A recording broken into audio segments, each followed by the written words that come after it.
ఈ visa halt one of the reason ఏంటంటే, వాళ్ళు కొత్త రూల్ తీసుకొని రావాలనున్నారు. అంటే ఈ సోషల్ మీడియా పోస్ట్‌లు, ఈ సోషల్ మీడియా వెట్టింగ్ అంటారు దీన్ని. మనం హ్మ్. ఏదన్నా డీఎస్ 160 అనేది ఆ ఫార్మ్ ఫిలప్ చేసేటప్పుడు అక్కడ కింద లింక్స్ ఇస్తారు. ఈ మీ సోషల్ మీడియా అకౌంట్స్ అన్ని అక్కడ అప్‌లోడ్ చేయండి అని. ఓకే. చేసిన తర్వాత వాళ్ళు స్క్రూటినీ చేసి వాళ్ళు మనకు రివర్ట్ చేస్తారంట. Okay. You are eligible to go to the United States. లేకపోతే మీ వల్ల మాకు నేషనల్ సెక్యూరిటీకి థ్రెట్ లేదు అని అనుకుంటేనే వాళ్ళు ఇదేమంటారు అపాయింట్మెంట్స్ ఇవ్వడం జరుగుతది. దీని ద్వారా మనం ఇంకొకటి ఆలోచించుకోవాల్సిందండి. ఇప్పుడు వాళ్ళు నేషనల్ సెక్యూరిటీ వరకు లేకపోతే ఈ ప్రో పాలస్తీన్ టెర్రరిస్ట్ గ్రూప్స్‌కి ఏదైనా సపోర్ట్ చేసే వాళ్ళని అమెరికాలోకి రానీయకూడదు అనుకుంటే వి ఆర్ సో హ్యాపీ. ఎవరే గాని once it comes to the national security మీ దేశానికైనా, మా దేశానికైనా, ఏ దేశానికైనా they don't have right to stay. కానీ ఇది ఏమన్నా అడ్వర్స్‌గా వీళ్ళు ఇష్టానుసారం యూజ్ చేస్తేనే మన ప్రాబ్లమ్ అండి. ఇక్కడ మనం చూస్తున్నాం ఏఐ విపరీతంగా వాడుతున్నారు. ఏఐకి హ్యూమన్ ఇంటెలిజెన్స్ అనేది చాలా తక్కువగా ఉంటది. నేను అర్థం చేసుకో అంటే వాళ్ళ ఇంటెన్షన్స్ రాసింది. ఇప్పుడు మనిద్దరమే మాట్లాడుతున్నామండి. ఇప్పుడు మీరెక్కడన్నా ట్రంప్ అని రాసింటారు. లేకపోతే పాలిస్తీన్ అని రాసింటారు.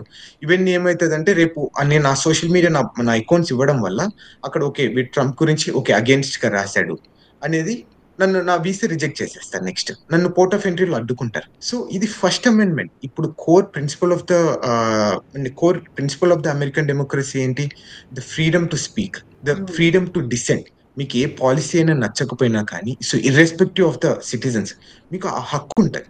దానివల్ల ఈ హక్కును కాలరాయడానికే ఇదంతా చేస్తున్నాడు ఈ సోషల్ మీడియా అనేది నా ఒపీనియన్ అండి. అండ్ ఏఐ వాడితే మీకు లాస్ట్ టైమ్ కూడా చూసాము విపరీతంగా అందరూ చెప్తున్నారు. అంటే ఏఐ వాడి ఈ టర్మినేషన్స్ నడుస్తున్నాయి. వీసా టర్మినేషన్స్. అవును.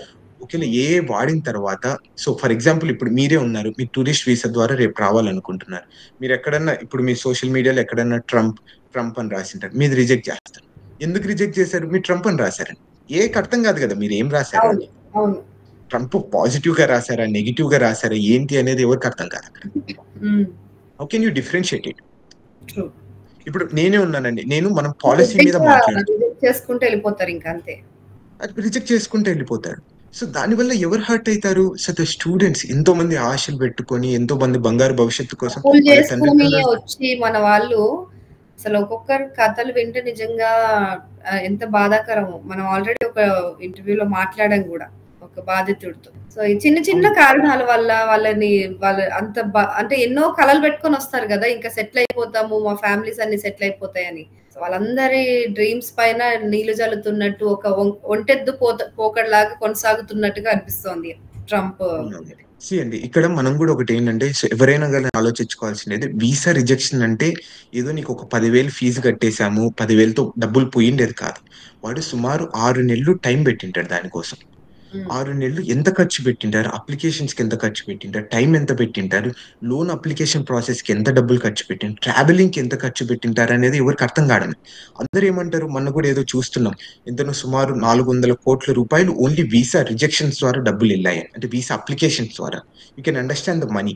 అదొక్కటే కాదు మనం ఆలోచించుకోవాల్సిండేది. స్టార్టింగ్ నుండి ఒక కన్సల్టెన్సీకి మనం ఎంత డబ్బులు పే చేసింటాం. అక్కడ స్టార్టింగ్ ఇనీషియల్ కన్సల్టేషన్‌కి 10,000 ఫీజ్ చేసి అక్కడ నుండి ఒక్కొక్క కాలేజ్ అప్లికేషన్ సుమారు $100 ఉంటది. మినిమమ్ 5 అప్లికేషన్స్ ఫైల్ చేస్తుంటారు ఒక్కొక్క స్టూడెంట్. అంటే సేఫ్టీ కోసం.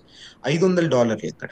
దాని తర్వాత వాడు ట్రావెల్ చేయాలి. ఇప్పుడు నేను కడప జిల్లా నుండి నేను హైదరాబాద్‌కి పోవాలంటే నాకు సుమారు 4, 5 వేలు ఖర్చయితది. అక్కడ నుండి రిటర్న్ రావాలి. అలానే పేరెంట్స్ ఎన్నో కలలు పెట్టుకొనుంటారు. ఓకే. సరేలే అక్కడికెళ్ళిపోయుంటాడు. లోన్ తెచ్చుకొనుంటారు. ఇవన్నీ దీని గురించి కూడా ఆలోచించుకోవాలి గదా! మనం ఓన్లీ వీసా రిజెక్షన్స్ అంటే వాడేముంది వాడు ఇక్కడ ఉద్యోగం చేసుకోవచ్చు అనుకుంటారు. వాడు 6 నెలల టైం అనేది ఎవరు వెనక్కి తీసుకొనొస్తారని కూడా ఒకసారి ఆలోచించుకోవాలి. అట్లనే నా ఒపీనియన్ అంతా ఏం లేదండి. మీరు రిజెక్షన్స్ చేయండి, లేకపోతే ఏదైనా ఇబ్బంది పెట్టండి. అదేం ప్రాబ్లమ్ లేదు. కానీ ఇక్కడ మెయిన్ కన్సర్న్ అంతా ఈ మెంటల్ ప్రెషర్ అనేది విపరీతంగా మౌంట్ అయితుందండి ఇండియన్ స్టూడెంట్స్‌లో. అవును. ఐ రియల్లీ రికమెండ్ మనం కూడా చాలా సార్లు డిస్కస్ చేసాం. మీరు ఏది ఇల్లీగల్‌గా పార్ట్ టైమ్ చేస్తున్నా గాని ఇప్పుడే వెంటనే స్టాప్ చేయండి అని. అంటే చాలా మంది ఇప్పుడు రైట్ నౌ కూడా నేను చూస్తూనే ఉన్నాను రెస్టారెంట్స్ ఇంకా మన వోళ్ళు వర్క్ చేస్తున్నారు. మీకు ఫ్యూచర్ కాన్సిక్వెన్సెస్ ఎవరికీ అర్థం కావడం లేదు. మీరు 60, 70 లక్షలు మనం లోన్ తీసుకొనొచ్చాం. 2 సంవత్సరాలు టైమ్ ఇన్వెస్ట్ చేసాం. ఒక చిన్న mistake our life will be done. హ్మ్. మనం ఇల్లీగల్‌గా చేయకూడదు. మనం ఎందుకు చేస్తున్నాం? మనం జాబ్స్ గురించి ఫోకస్ చేయాలి మనం. ద అండ్ మెయిన్ అది ఇష్యూ కూడా తెలుసుకోవాలి నిజంగా మన వాళ్ళు. అది ఇంటర్నల్ గానే అది దీంతో మిక్సప్ అయ్యి ఉన్నదే కదా! వీసా రివోకేషన్స్‌కి సంబంధించిందే కదా ఇదంతా కూడా. అవునవునండి. సో మన అంటే వాళ్ళు మేబీ జాగ్రత్తగా వాళ్ళకి ఉండాలి. కానీ ఎంత జాగ్రత్తగా ఉన్నా గూడా ఇలాంటి చిన్న చిన్న రూల్స్, చిన్న చిన్న కారణాలతో తీసేస్తుంటే ఎవరేం జేస్తారండి? అసలు ఊహించలేం గదా మనము కనీసం. అవునవునండి. ఇది ఇంతకుముందు అండ్ గతంలో ఎప్పుడైనా జరిగిందా అండి? సో అంటే వాట్ ఐ హర్డ్ ఈస్ 2019లో కూడా ఒకసారి ఈ సోషల్ మీడియా DS 160లో అప్లికేషన్‌లో సోషల్ మీడియా అకౌంట్స్ అనేది ఇవ్వాలి అనేది అంటే నేను కూడా ఇచ్చాను. నేను వచ్చేటప్పుడు కూడా ఓహ్! అమెరికాకొచ్చేటప్పుడు సోషల్ మీడియా అకౌంట్స్ ఇచ్చేసాను. కానీ రైట్ నౌ దాన్ని స్క్రూటినీ చేస్తున్నారు. అది ప్రాబ్లమ్. ఓకే. ఇక్కడ ఏమైతదంటే when you are in the capitalist economy అండి. మనం ఉండేది అంతా అమెరికా అంతా capitalist economy. They don't even concern about the ఈ సోషల్ వెల్‌ఫేర్ కానీ, ఈ సోషల్ జస్టిస్ ఇవన్నీ వాళ్ళకేం పట్టవు. ఇక్కడ ప్రాబ్లమ్ అంతా ఏంటంటే they don't like the left ideology. అంటే ఇప్పుడు కమ్యూనిస్ట్ పార్టీ కానీ, లేకపోతే ఈ లెఫ్ట్ హ్మ్. ఐడియాలజీ వాళ్ళు వీళ్ళకి నచ్చరు యూజువల్‌గా. సో ఎందుకంటే క్యాపిటలిస్ట్‌కి దే ఆర్ అగైన్స్ట్ ఇట్ కాబట్టి. సో ద ప్రాబ్లమ్ ఏంటంటే ఇప్పుడు నేనైనా గాని మేబీ నాకెక్కడో చోట మేము because of the law student వల్ల ఎక్కడో చోట మేము ఈ లెఫ్ట్ ఐడియాలజీ అనేది విపరీతంగా చదువుకుంటూ రావడం కానీ, మేము కొంచెం ఇన్‌ఫ్లూయెన్స్ అయ్యి ఉంటాం తప్పకుండా. సో అన్యాయాలు జరుగుతున్నాయి, అక్రమాలు జరుగుతున్నాయి. లేకపోతే మనం సినిమాలు చూసైనా గాని, ఇప్పుడు తెలంగాణ ఇప్పుడు ఆ ఉద్యమ పోరాటం గాని, లేకపోతే దాని గురించి మేము చదవడం గాని, ఇవన్నీ మామూలుగానే మేము మానవ ఇన్‌ఫ్లూయెన్స్ నైజం అది. మన దేశంలో ఇంకా ఎక్కువ విపరీతంగా ఉంటది. అది ఒకడు బాధపడుతుంటే స్పందించకుండా ఉండలేం. అది. అవునవును. సో అదే కమ్యూనిజం. నాకు తెలిసిన కమ్యూనిజం ఏంటంటే, సో పక్కన వాడికి ఏదైనా అన్యాయం జరిగినప్పుడు నువ్వు వాడితో ఉంటేనే వాడు కామ్రేడ్ అనుకుంటామని నేను గూడా అనుకునేవాడిని. అదే సో ధర్మం అని విచ్ గూడా ఇస్ మన దేశం నేర్పించింది మనకి. ధర్మం అని ఇప్పుడు ఫర్ ఎగ్జాంపుల్ నా బాధంతా ఒకటే అండి. ఇప్పుడు నేనే ఉన్నాను. నేను ఒక చోట కామ్రేడ్ అని రాసుంటాను. సో ఆ హ్మ్. కామ్రేడ్ అనేది which is against the capitalist. So దాన్ని గూడా బట్టి నా వీసా రిజెక్ట్ అయిపోతే సో నాకు స్వేచ్ఛ ఎక్కడుంది? హ్మ్. సో అంటే మనిషి బ బ అదేమంటారు బతికుండగానే దహించి వేస్తున్న ఈ ఈ క అంటే ఈ ట్రైనరీ అని లేకపోతే ఈ డిక్టేటర్‌షిప్ అనేది పాలన వచ్చేస్తదని నా భయం. సో మనం యాహ్! యాహ్! ఆల్రెడీ నేను అమెరికాలో అందరు స్టూడెంట్స్ బాధంతా ఇదేనండి. అమెరికాలో ఏదో అవును. సో నేను అమెరికాలో అదేదో అనుకుంటుంటాను ఎప్పుడు. అంటే ఈ స్వేచ్ఛ ఉంటది. సో అంటే విపరీతమైన స్వేచ్ఛ గాలులు మనకు ఎట్లైనా మాట్లాడొచ్చు అనుకున్నాం. కానీ ఇక్కడ అమెరికాకొస్తేనే మనల్ని మనం ఎంత రెస్ట్రిక్టెడ్‌గా చేసుకుంటున్నామో నాకు అర్థమైతది. సో, ఈవెన్ నాకెంతో మంది మెసేజ్ చేస్తున్నారు. అంటే "నువ్వు అలా మాట్లాడకు. నువ్వు అలా మాట్లాడితే ఇబ్బంది పడతావు. నీకేదైనా వీసా రిజెక్ట్ అయితది. సో, కెరీర్ అయిపోతది నీకు" అని. సో, మనం ఎక్కడే గాని తనకి అగెయిన్స్ట్‌గా మాట్లాడడం లేదు. మనం పాలిసీకి అగెయిన్స్ట్‌గా మాట్లాడుతున్నాం. It's a basic fundamental right. It's a natural right. నా నుండి ఎవరు తీసుకొని పోలేరది. అవును. అది కూడా నువ్వు తీసుకొని పోవాలి అనుకున్న సమయంలో మాత్రము అది నియంత పరిపాలన అయిపోతది.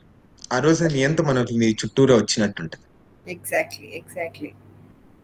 అండ్ వన్ మోర్ థింగ్ అంటే ఇక్కడ ఈ వీసా హాల్టింగ్ అనేది మేబీ వాళ్ళ గవర్నమెంట్ వరకు మేబీ గుడ్ కన్సర్న్ అనుకుంటా. కానీ దీని ద్వారా ఎంతో మంది ఫ్యూచర్ అనేది లాగ్ అయిపోతా వస్తది. ఇప్పుడు వాళ్ళకు జూన్ వరకు ఒకవేళ అపాయింట్మెంట్స్ రిమూవ్ చేస్తే అంటిల్ ఫర్దర్ ఆర్డర్స్ అని రాశారు. అంటే ఎప్పుడు అని చెప్పలేదు. ఇప్పుడు చాలా మంది ఆగస్ట్‌లో రావాలండి. ఇప్పుడు వాళ్ళందరూ లోన్‌లు తెచ్చుకొనుంటారు. లోన్‌లు అప్రూవ్ అయిపోయుంటాయి. అన్ని అప్లికేషన్స్ ప్రాసెస్ అంతా రెడీ అయిపోయింది. దాని ద్వారా ఏం ఎఫెక్ట్ అయితది ఒకసారి అర్థం చేసుకోవాలి మీరు. అవును. And one more thing Trump రీసెంట్‌గా ఒక స్టేట్‌మెంట్ ఇచ్చాడు. ఏంటంటే టాప్ 10 యూనివర్సిటీస్‌లో ఈ డైవర్సిటీ ఇంక్లూషన్ అంటే ఇంటర్నేషనల్ స్టూడెంట్స్ సుమారు 25% నుండి 30% ఉన్నారు. ఎందుకు హార్వర్డ్‌లో మా వాళ్ళు గూడా అమెరికన్స్ ఎందుకు చదవకూడదు అని ఒక చిన్న స్టేట్‌మెంట్ ద్వారా అంటే ఇదంతా స్టార్ట్ అయింది. అంటే హార్వర్డ్ హ్మ్. ఈ టాప్ 10 యూనివర్సిటీస్ రీసెర్చ్ యూనివర్సిటీస్ ఏంటంటే ఆ క్రీమీ లేయర్. అంటే హ్మ్. ఏమంటే బాగా చదువుకునే వాళ్ళు కానీ, లేకపోతే వాళ్ళు they can contribute to this economy అనుకుంటే వాళ్ళొకరే హార్వర్డ్‌లో చదవడానికి లేకపోతే అక్కడ అడ్మిషన్స్ వస్తాయి. హ్మ్. వాళ్ళకి ఇవ్వకూడదు. మా అమెరికన్స్‌కే ఇవ్వాలి అనుకోవడం కూడా విచ్ ఈస్ నాట్ కరెక్ట్ అనిపిస్తుంది.